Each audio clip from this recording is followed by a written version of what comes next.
Previously on my channel, I took you on a flight on JetBlue's Retrojet What's Old is New Again from Jacksonville to Fort Lauderdale so that I can be in position for a weekend cruise to the Bahamas. In this video, you're coming with me for the cruise.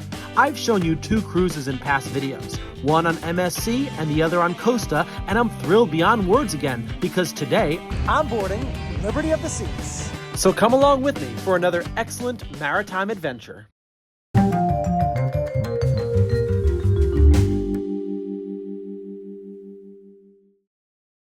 Well, there's the massive cruise ship right behind me. Let's head on board. The glass boarding bridge. Come on, U.S. airports. You can do it too. This is my first time on Royal Caribbean, and I'm eager to get on board here in Port Everglades. It's only a 3-night cruise, so I'm going to make the most of it. This is always a very exciting moment. I just stepped aboard the 80,001,111-foot-long ship, and I simply can't wipe that smile off my face. Boarding is always a great feeling. As instructed by the staff, I immediately made my way to my stateroom. I didn't check any luggage as others did since the cruise is so short.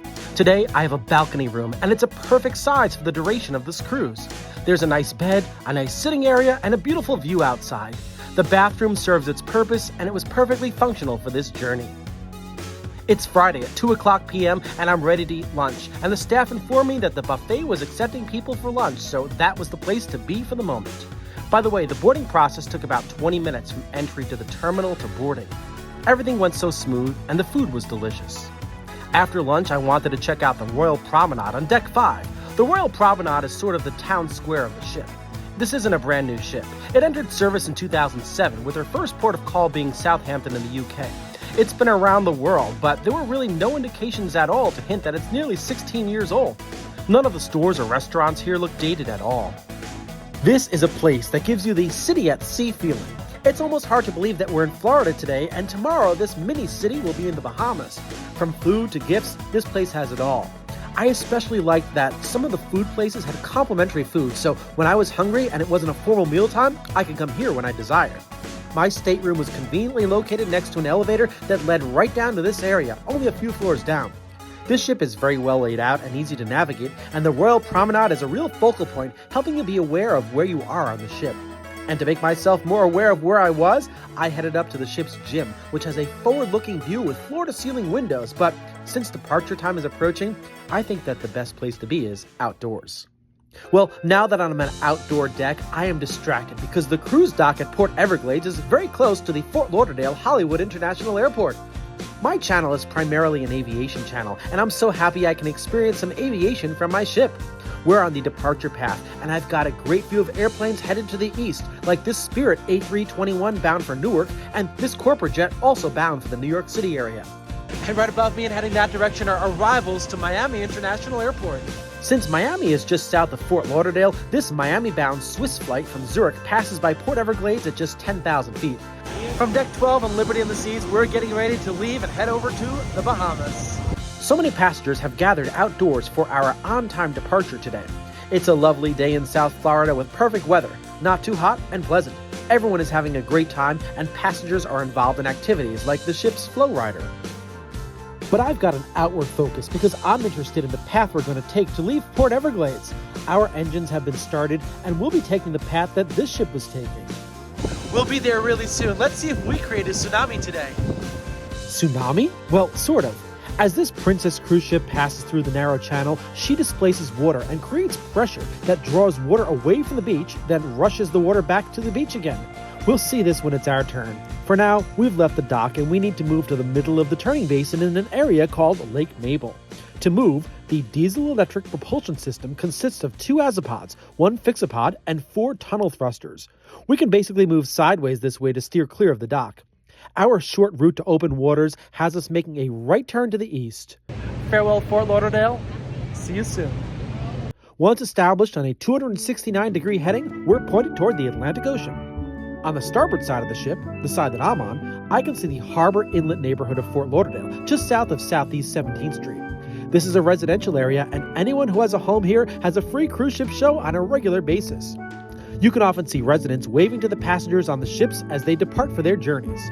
We're on the Stranahan River, and we're in a short and narrow channel. This ship is massive and takes up a lot of space, making the passage for smaller vessels challenging. I'm on this side for the view, but I'm really here for the phenomenon that's created in the water. We saw it from a distance before, but it's more spectacular up close. If you search for this phenomena on YouTube just by typing in Fort Lauderdale tsunami, you'll be able to see videos of this from the point of view of the beach. I've actually been down there to experience it myself as the massive cruise ships have passed by, but I didn't capture it on film. Beachgoers love to experience this, and there's never any risk. It isn't a real tsunami. In the meantime, I'm enjoying the view. The bon voyage from any cruise ship is always an exciting moment for any cruise ship passenger, and even though you can't see it in this video, I'm struggling to find a spot to film this, but I'm happy I'm on this side of the ship.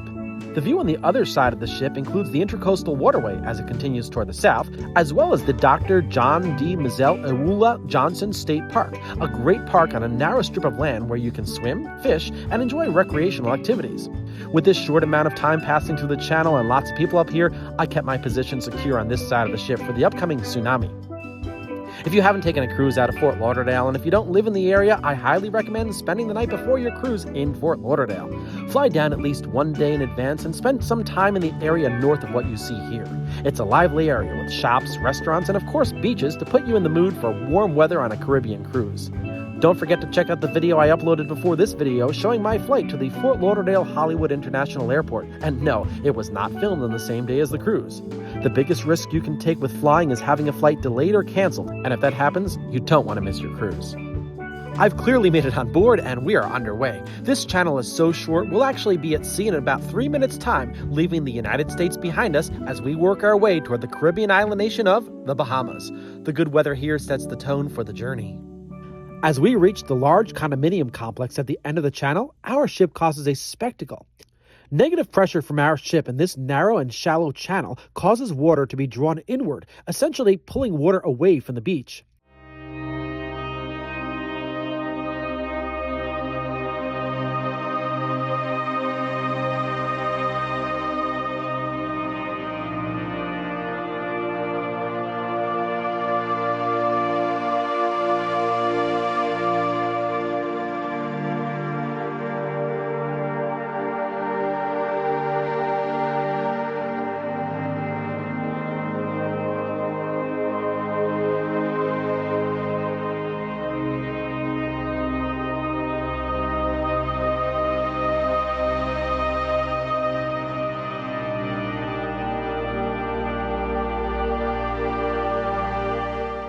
Once the ship passes the beach, the water rushes back towards the beach and creates what's known as the Fort Lauderdale mini tsunami. This is a very safe tsunami, and water never goes beyond the beach area. Quite often, you'll see swimmers enjoying this effect.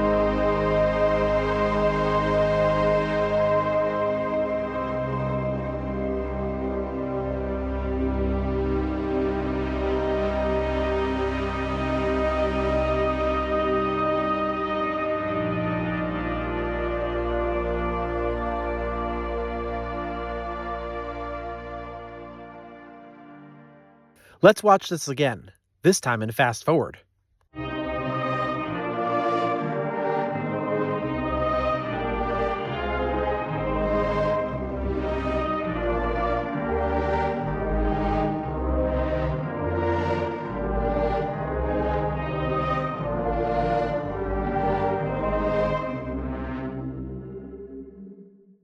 Once past large condo buildings, we're out in open water and have a great view of the Fort Lauderdale beach. The water's still very shallow here, so we need to stay between the buoys in deeper water. As we leave the mainland USA, I'm thinking about what's in store for this great cruise. Yes, it's going to be a very short cruise with just 2 ports of call, but I'll make the most out of it.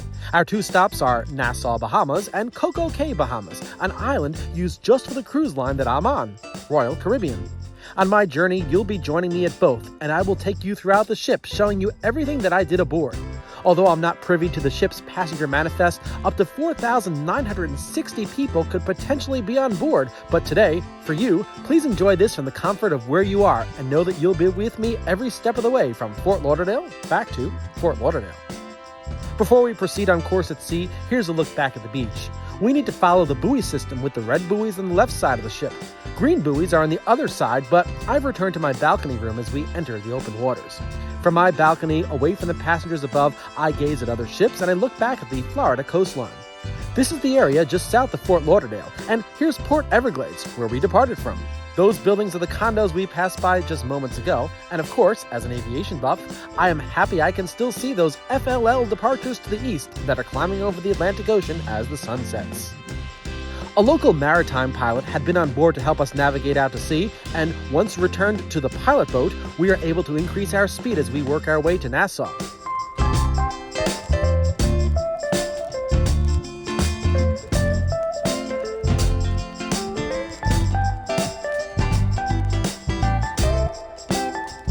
One of the last sites in the U.S. that I saw was the Guitar Hotel at the Seminole Hard Rock Hotel and Casino in Hollywood, Florida.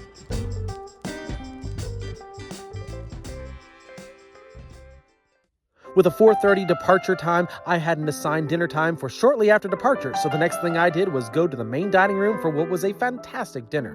The food was very diverse with cuisines from around the world. India, France, and Italy were some of the countries represented on today's menu. In this dining venue, despite there being a menu, you can order as much as you like, and it's all included in the price of the ticket. The food was delicious, and even more impressive was the multi-level space that the restaurant occupies. This was like being in an elegant hall in a bygone era with its large and elegant chandelier. This is a gorgeous dining room. After dinner, I made a quick trip to my room for the view of the water, but with no moon out, the sea was hard to see. I decided to leave the cabin, and this being the first night, I did a little bit of walking around the ship. My cabin is on deck 8, which is primarily guest rooms, and I'm close to the elevator bank, and my desire this evening is to enjoy the warm weather outdoors, so I proceeded to the upper, uncovered levels of the ship. Beautifully lit and uncrowded with no sunbathers, it was a perfect way to end my first evening at sea. I need to get ready for a beautiful day in Nassau tomorrow. Good night, Freedom of the Seas. It's Saturday morning, and I'm happy that I've risen early to catch our arrival into Nassau. I had a wonderful night's sleep while we navigated the Atlantic Ocean's waters for just about 50 miles southeast towards New Providence Island. I could not find a moving map on my cabin's TV screen, but I'm certain I know where I am now. I was here most recently on the MSC seashore. Rather than repeat what I did last time, I'll take you to another place, but the focus now is docking at the Nassau Cruise Port, which is between Paradise Island and the main island. We'll be docking bow in this morning. After passing through the protective breakwater, we proceeded straight into the outermost dock, and in the bridge, many watchful eyes are ensuring that we are clear of obstructions and anything that the ship could potentially hit.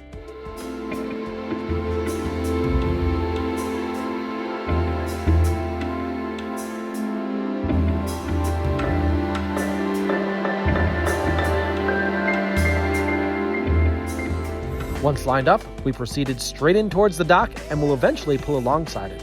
This side of the ship offers great views of downtown Nassau. Since I showed you downtown Nassau in my MSC cruise video, I've decided to take you on a planned cruise excursion today instead. First-time visitors should always check out the port city first. It's got some nice old world charm. But for now, my attention is forward-facing as this massive vessel prepares to be tied up to the dock. It's going to take some careful coordination between the ship's staff on the bridge and local workers on the ground who are responsible for tying the ship to the pier. This isn't a small day boat that can be pulled in manually by the lines that are thrown to the ground crew. The lines of this ship are heavy and thick, and they can't be easily thrown to the dock, so each line has a lighter weight leader line that can be easily thrown, and the ground crew can pull in the thicker docking line.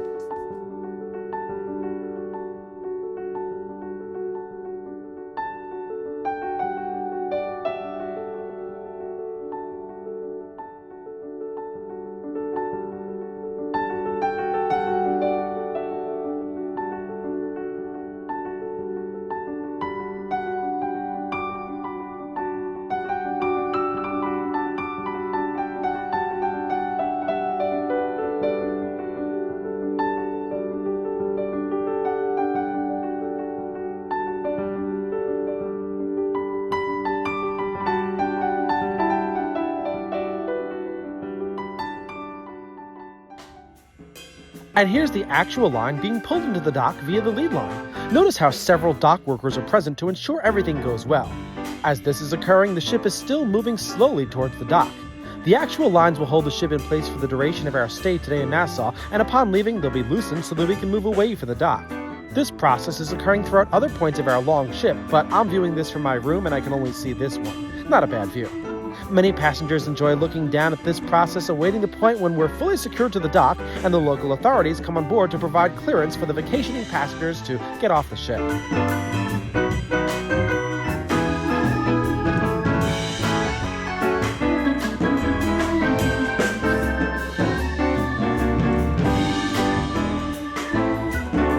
We're not moving with these big lines, and we've been cleared for the mass exodus of passengers to begin.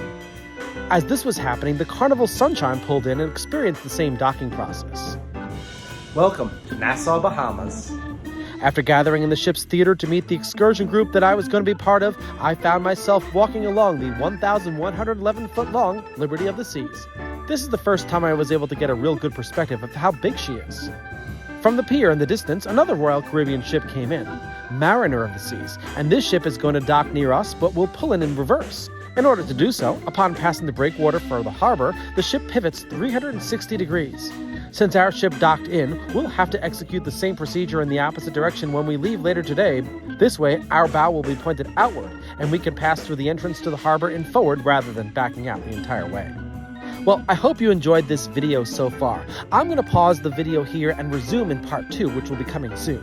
Part 1 focused very heavily on getting to our destination and the intricacies involved to get Liberty of the Seas out of Fort Lauderdale to the Bahamas. If you're looking for more views about what happened on the cruise and what happened in the excursions, stay tuned because in part 2, I'll have a lot more for you.